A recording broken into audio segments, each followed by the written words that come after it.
어렵고 힘겨워도 내 주님보다 크지 않네.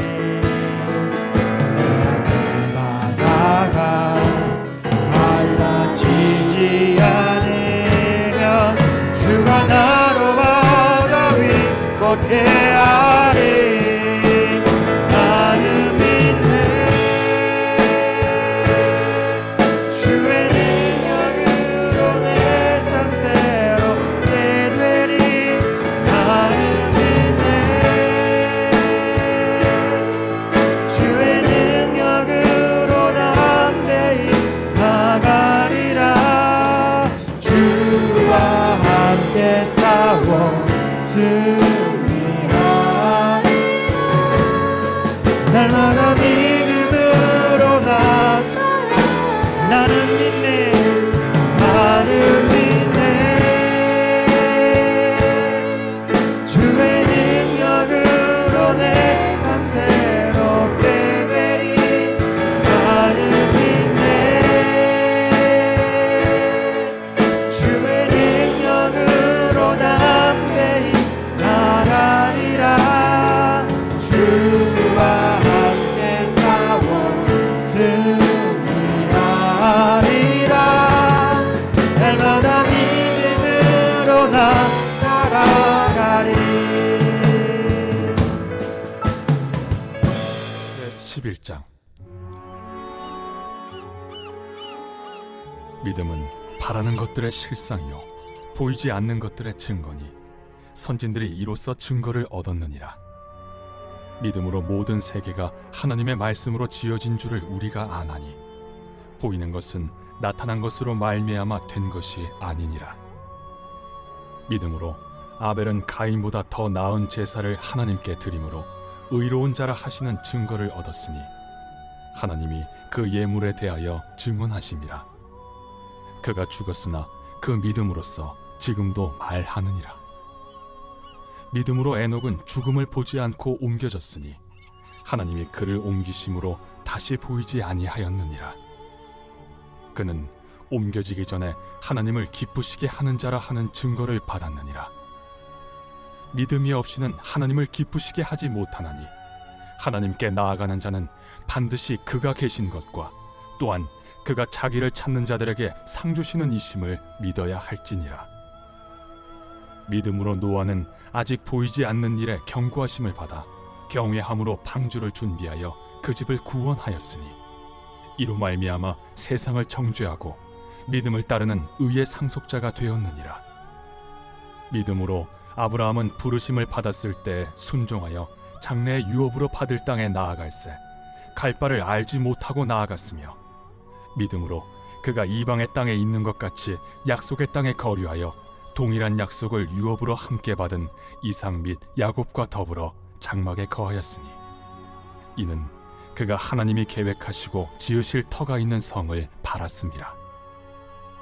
믿음으로 사라 자신도 나이가 많아 단산하였으나 잉태할 수 있는 힘을 얻었으니 이는 약속하신 일을 미쁘신 줄 알았음이라. 이러므로 죽은 자와 같은 한 사람으로 말미암아 하늘의 허다한 별과 또 해변의 무수한 모래와 같이 많은 후손이 생육하였느니라. 이 사람들은 다 믿음을 따라 죽었으며 약속을 받지 못하였으되 그것들을 멀리서 보고 환영하며 또 땅에서는 외국인과 나그네임을 증언하였으니 그들이 이같이 말하는 것은 자기들이 본향 찾는 자임을 나타냄이라. 그들이 나온 바 본향을 생각하였더라면 돌아갈 기회가 있었으려니와 그들이 이제는 더 나은 본향을 사모하니 곧 하늘에 있는 것이라. 이러므로 하나님이 그들의 하나님이라 일컬음 받으심을 부끄러워하지 아니하시고 그들을 위하여 한 성을 예비하셨느니라. 이렇게 무더운 여름, 이제 어제가 초복이었더라고요. 그래서 드디어 복 중에 우리가 들어서게 되었습니다. 그럼에도 불구하고 우리는 믿음의 생활을 놓쳐서는 안 되고 또 이 믿음의 생활 가운데에 하나님께서는 분명히 특별한 은혜로서 이번 여름을 우리에게 선물로 주실 거라는 소망을 갖고 이번 여름이 되길 바라면서 이번 한 주에 주시는 말씀을 나누고자 합니다. 오늘 우리가 읽었던 히브리서에 많이 등장하는 단어는 믿음이라고 하는 단어입니다. 믿음이라고 하는 것은 현실의 상황을 초월하는 것, 한마디로 현실의 상황을 그저 바라보는 것뿐만 아니라 그것을 뛰어넘는 초월된 부분을 보여주게 하는 우리들의 렌즈입니다. 우리가 그저 세상을 올바로 바라보는 눈만 있어도 우리는 세상 가운데에 잘 살 수 있습니다. 오히려 세상을 바라보는 눈이 없다면 세상의 흐름은 지나가고 있으나 우리가 시대적으로 멈춰 있어서 시대를 쫓아가기에 급급한 삶을 살아가기에 때로는 세상 사람들 대부분 세상을 잘 따라가기만 해도, 열심히 세상을 살기만 해도 그저 성공한 인생이 된다라고 이야기함으로써 우리에게도 열심히만 살라고 이야기할 때가 있습니다. 그러나 이것이 안타까운 것은 세상은 우리에게 그렇게 호락호락하지 않다는 것이 현실이라고 하는 것이죠.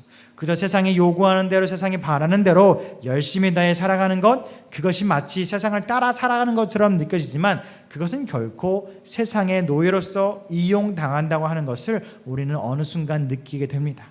그렇게 하나님께서는 믿음의 말씀을 우리에게 주시고 하나님을 예수 그리스도로 믿음으로써 우리가 이 세상을 바라보는 눈이 그저 내 눈 앞에 있는 현상과 현실만 바라보는 것이 아니라 그 너머에 있는 하나님의 존재와 하나님의 역사, 하나님의 사랑하심의 그 일이 우리의 믿음을 통해서 세상을 바라볼 수 있는 그 렌즈를 우리에게 허락하고 있는 것입니다. 그렇게 사랑하는 우리 성도 여러분들, 우리는 예수 그리스도를 믿음으로써 그저 나의 영혼이 구원됨으로 끝나는 것이 아닌 이 땅에서의 천국에서의 삶을 이루기 위한 하나님의 백성으로서 우리는 이 믿음을 붙잡고 세상을 바라봄으로써 살아가야 되는 것을 놓쳐서는 안 됩니다. 그렇게 우리는 성경과 기독교 역사에 등장하는 신앙의 선배들을 통하여서 하나님의 약속을 바라보고 또한 그 약속을 담담하게 기다림으로써 우리가 또 그것을 놓치지 않음으로써 그들이 누렸던 많은 은혜와 복을 얻는 그런 믿음의 좋은 유산을 저와 여러분들 또한 함께 누릴 수 있는 귀한 축복의 시간 되었으면 좋겠습니다. 그럼 오늘은 믿음에 대한 이야기를 나눌 텐데, 하나님을 기쁘시게 하는 믿음이 되기 위해서는 어떠한 믿음을 가져야 되는 데에 대해서 함께 나누고자 합니다. 첫 번째로 우리가 살펴야 될 믿음은 이것입니다. 바로 온전한 믿음으로 하나님을 예배해야 된다라고 하는 사실입니다. 우리가 읽었던 말씀의 4절은 이렇게 기록합니다. 믿음으로 아벨은 가인보다 더 나은 제사를 하나님께 드림으로 의로운 자라 하시는 증거를 얻었으니 라고 되어 있습니다. 우리가 알다시피 가인과 아벨은 하나님께 제사하였습니다. 그러나 아벨의 제사는 하나님께서 받았지만 가인의 제사는 받지 않으셨습니다. 그런 것을 히브리서는 믿음으로써 아벨은 예배하였다라고 이야기하면서 가인의 제사에 부족한 것이 제물이 아니었고 그 예배를 드리는, 제사를 드리는 가인의 믿음이었다라고 지적합니다. 한번은 우리가 이렇게 더운 여름에 피곤할 수 있는 이 주일 오후에 시간을 구별되어 드려 이 자리에 나오고 열심을 다하는 이 예배가 어찌 보면은 형태로서는 주님께 기쁨이 될 수 있는 예배로 보여질 수 있으나 우리의 마음 가운데 믿음이 없고 이것이 그저 보여주기에 급급하게 된다면 마치 가인의 제사를 받지 않으셨던 하나님처럼 우리들의 예배 또한 그저 흘러가는 시간에 불과하지 않을 수 있다는 것을 우리는 놓쳐서는 안 됩니다. 그렇게 우리는 온전한 믿음으로써 주님을 예배해야 되는 이유가 바로 여기에 있습니다. 하나님은 아벨의 제물은 제사를 받으셨으나 가인의 것은 받지 않았습니다. 여기서 가인의 제사 제물은 특별한 것이 아니었습니다. 그저 자신의 소산물을 하나님께 드렸던 것이에요.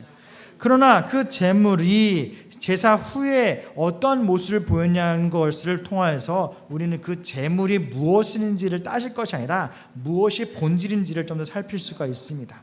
제사 후에 가인은 아벨을 죽였습니다. 그 모습만 보더라도 가인은 뭔가 억울하고 서운할 수는 있지만 뭔가 그 마음 가운데에 뭔가 하나님의 마음이 아닌 다른 것이 이미 들어가 있었다는 것을 볼 수가 있는 것이죠. 그렇게 지금까지 우리의 삶을 돌아보더라도 그저 우리가 예배를 드리는 형태로서의 뿐만 아니라 우리가 이 예배 후에 어떠한 모습으로 세상을 살아가는지가 중요하다고 하는 것이죠. 때로는 가인처럼 우리들의 부족한 예배를 주님께서 받지 않으실 수도 있습니다. 그때에 우리가 해야 되는 행동이 아벨을 죽이는 듯한 가인과 같은 세상적인 방법이 아니라 하나님께 다시금 예배의 자리로 회복할 수 있도록 간구하는 간구의 마음이 필요하다는 것을 오늘의 말씀을 통해서 이야기하고 있는 것이죠. 그렇게 오늘의 예배, 우리는 최선을 다해서 실패하지 않는 예배를 드리기 위해 노력을 해야 되는 것은 맞지만, 이 예배가 설령 가인의 예배처럼 하나님께서 만족하기에는 부족한 예배가 될 수 있다는 것을 가정하여서 예배 후의 삶 속에서도 그저 예배로서의 믿음의 삶이 끝나는 것이 아닌 정말 아벨처럼 믿음의 삶을 살기 위한 노력을 하는 것이 우리에게도 필요하다는 것을 볼 수가 있습니다. 그렇기에 마치 아벨의 제사는 뭔가 피의 제사이기 때문에 받았고 가인의 제사는 곡식의 제사니까 받지 않았다라고 형태로서 우리가 그것을 살필 것이 아니라 그 중심의 마음이 어떠한 모습이었는지를 우리가 기억해서 오늘 예배 이후의 삶이 우리 또한 뭔가 세상적인 방법으로 해결하는 것이 아닌 하나님께 모든 것을 맡기고 믿음을 붙잡는 우리들의 삶을 기억해야 합니다. 그래서 우리 또한 온전한 믿음으로 하나님을 예배하는 저와 여러분 되시길 간절히 소망드립니다. 두 번째로 우리가 살펴야 될 것은 바로 이것입니다. 하나님은 상을 주시는 분이라는 것을 우리는 믿고 의지해야 됩니다. 오늘 말씀 6절과 7절은 이렇게 합니다. 믿음이 없이는 하나님을 기쁘시게 하지 못하나니 하나님께 나아가는 자는 반드시 그가 계신 것과 또한 그가 자기를 찾는 자들에게 상 주시는 이심을 믿어야 할지니라 라고 하는 말씀을 기억하기 바랍니다. 믿음이 없이는 하나님을 기쁘시게 할 수가 없다라고 되어 있습니다. 대부분의 사람들은 선물을 주면 기분이 좋습니다. 그래서 선물을 주는 행위 때로는 받는 행위가 서로 양자를 다 기쁘게 할 수 있습니다. 주는 이는 줄므로써 내가 다른 이에게 나눌 수 있다는 넉넉함의 마음을, 받는 이는 또 받을 수 있는 은혜에 감사하면서 그 은혜를 받을 수 있다는 것이죠. 그런데 이것도 사실은 은혜 안에 있을 때 가능한 겁니다. 아마 여러분들 경험이 있을 수도 있는데 어떤 이가 나에게 어떤 물건을 주었을 때 기분 나쁠 수 있습니다. 마치 그 받는 물건이 나를 무시해서 주는 건가? 내가 부족해 보이고 없어 보여서 주는 건가라는 생각이 드는 순간 그것은 아무리 좋은 물건이라도 기분이 나쁠 수 있습니다. 그러나 반면 그렇게 귀하고 비싼 물건이 아니더라도 작고 흔한 물건이라도 그 선물 가운데에 마음이 담겨 있다면 그것은 특별한 것으로 우리에게 다가옵니다. 하물며 예배는 우리가 하나님께 은혜를 받는 순간이기도 하지만 하나님께 우리의 선물을 드리는 순간이기도 합니다. 그렇게 우리는 하나님께 무슨 선물을 드릴 수 있을까 고민을 해야 되는데 거기에 있어서 우리가 헌금으로 우리가 하나님께 기쁨을 드리고자 한다면 정말로 금액으로 따지자면 우리는 수억을 들여도 하나님을 기쁘시게 하기 어렵습니다. 왜냐하면 이 세상을 창조하신 하나님을 만족할 만큼의 금액, 그것은 아마 숫자로 표현하기 어려울 거예요. 그러나 다만 과부의 2렙돈을 칭찬하였던 예수님의 모습을 통하여서 우리의 작은 물질을 주님께 드리는 마음 가운데에 진정성 있는 마음이 있다면 그것은 수많은 돈을 헌금하는 이보다, 마음 없이 헌금하는 이보다 작은 마음을 드리는 그것이 더 하나님께 기쁨이 될 수 있는 선물이 된다는 것을 우리는 기억해야 됩니다. 그렇게 이 예배가 온전히 주님께 드려질 선물이 되기 위해서는 찬양하는 순간에도, 기도하는 순간에도, 또한 예배를 떠나는 발걸음의 순간에도 그 마음에 믿음에 근거하는 마음이 되어야지만 우리는 그것이 하나님께 진정한 선물이 되고 또 우리가 드리는 하나님께 드리는 선물을 인하여서 하나님께서는 그것을 믿음의 근거로 삼아서 우리에게 더욱더 감당할 만큼의 큰 은혜를 베풀어 주시는 분이라는 것을 우리는 놓쳐서는 안 됩니다. 그렇게 하나님은 지금도 만물을 다스리고 주관하고 계시는 창조주 하나님이라는 것을 기억하시기 바랍니다. 세상을 통치하면서 당신을 찾는 사람들에게는 넉넉한 은혜의 상을 주시는 뿐이라는 것을 우리는 기억해야 됩니다. 하나님을 믿음 가운데 순종하고 헌신하는 백성들에게 분명한 보상을 오늘의 히브리서를 통해서 우리에게 말씀하고 계시듯이 분명히 우리에게 축복 주시고자 하는 하나님이 우리와 항상 함께하고 있다는 것을 우리는 기억함으로써 노아의 이야기처럼 노아처럼 우리도 하나님과 친밀한 교제를 계속함으로써 당신을 가까이 하는 이들에게 구원이라고 하는 삶과 생명이라고 하는 삶과 특별한 은혜의 시간을 주시는 하나님을 우리가 모두 누리는 이번 믿음의 한 주가 되시길 간절히 소망드립니다. 세 번째로 우리가 믿음 가운데 살펴야 될 것은 이것입니다. 하나님의 약속을 신뢰하고 우리는 순종해야 합니다. 우리가 찬양을 앞서 했을 때에 전능하신 나의 주 하나님이라고 하는 찬양을 우리가 드렸죠. 우리가 요 마지막에 보면 깊은 곳에 그물을 던지는 믿음이 필요함을 찬양의 가사로 고백하고 있습니다. 이것은 우리가 알다시피 베드로에게 예수님께서 부활하신 후에 말씀하신 것이죠. 깊은 곳에 가서 그물을 던져라. 사실은 여기서 낚시를 해보신 분들은 아시겠지만 많은 물고기를 낚기 위해서는 강변에서 낚시를 해야 됩니다. 깊은 강가의 중앙에서 낚시를 하기에는 물론 간혹 잡히긴 하겠지만 잘 잡히진 않습니다. 그물을 던지더라도 깊은 곳에 그물을 던졌다가는 허탕칠 일이 많이 있습니다. 그러나 이것만으로도 우리는 알 수 있는 것이 세상의 관점, 나의 경험으로는 믿음의 행동과는 일치하지 않을 수 있다는 것을 우리는 기억해야 됩니다. 우리는 세상을 살아가기에 합리적인 것, 실용적인 것, 이것을 참 계산하기에 급급합니다. 때로는 예배의 시간도 나에게 유익이 되는지 안 되는지를 따져서 계산하면서 예배하는 것이 사실적인 예배의 우리의 헌신입니다. 그러나 예배라고 하는 것은 물론 그렇게 예배를 드리는 것이 하지 말라는 것은 아니지만 그 이전에 우리가 해야 될 것은 우리가 하나님께 온전히 순종하는 마음으로 순종해야 되는 것을 우리는 기억해야 됩니다. 그렇게 아브라함 또한 하나님의 부르심을 받았을 때 어디로 가는지도 모른 채 고향을 떠나서 출발하였습니다.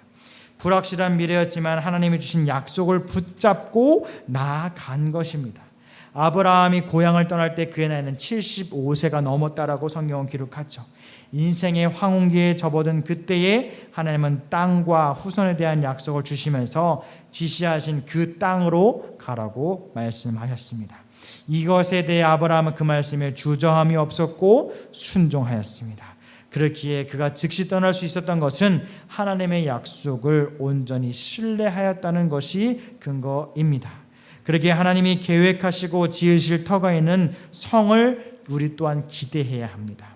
마치 베드로가 깊은 곳에 그물을 던졌을 때에 많은 물고기를 얻었던 것처럼 아브라함이 내 고향과 친척과 아버지의 집을 떠나라고 하였을 때에 그것을 떠나자 약속의 땅으로 민족의 지도자로서 도달하게 되는 것과 특별한 자녀의 축복을 얻게 된 그 성경 속의 인물들의 이야기를 우리는 기억하면서 나 또한 언제든지 주님이 원하시면 그 일을 감당하길 할 수 있는 사람이 될 수 있도록, 또한 주님께서 떠나라 한다면 내가 붙잡고 싶어하는 것이라도, 내가 좋아하는 것이라도, 내가 익숙한 것이라도 과감하게 내려놓고 주님의 길을 걸어갈 수 있는 믿음에 순종하는 저와 여러분 되시길 간절히 소망드립니다. 오늘의 말씀을 정리하고자 합니다. 하나님은 그렇게 믿음의 시간을 통하여서, 믿음의 순종을 통하여서 우리에게 예배를 받아주시고 그 예배를 통해서 은혜를 베풀어 주십니다. 하나님이 당신을 따르는 이들에게 넘치도록 상을 주시는 분임을 우리는 믿고 소망 가운데 살아가는 저와 여러분 되시길 간절히 소망드립니다.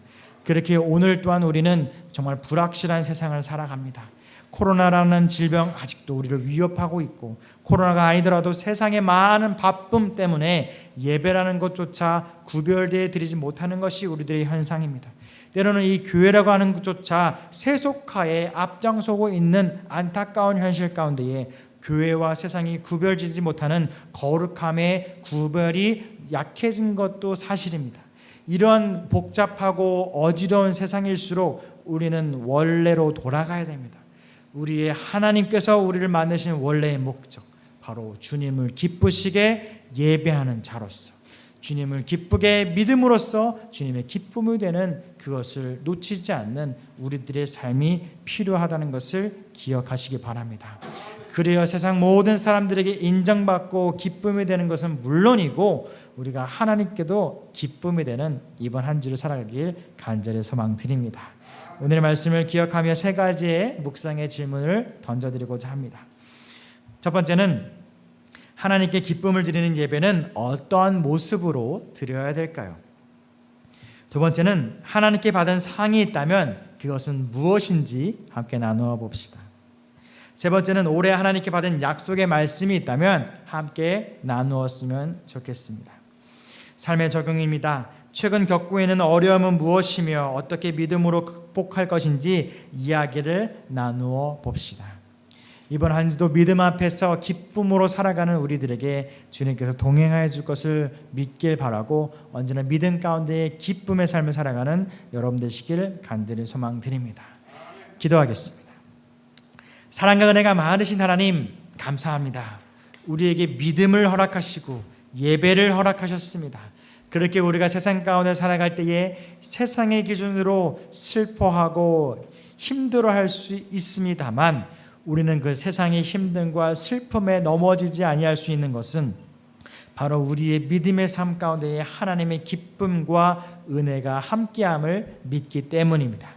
그렇게 아브라함의 순종의 믿음처럼 베드로의 순종의 믿음처럼 우리 또한 그 말씀에 순종하여 살아갈 때에 나의 머리로는 내 노력으로 이룰 수 없는 그 모든 축복이 하나님의 말씀을 통하여서 이루어지게 되는 놀라운 역사를 이루게 하여 주시옵소서. 이번 한 주의 삶 가운데서도 언제나 하나님의 기쁨이 되기 위해 노력하는 우리의 믿음의 성도들 가운데에 주님 동행하여 줄 것을 믿사오며 사랑과 은혜가 많으신 예수님의 이름으로 기도드렸습니다. 아멘.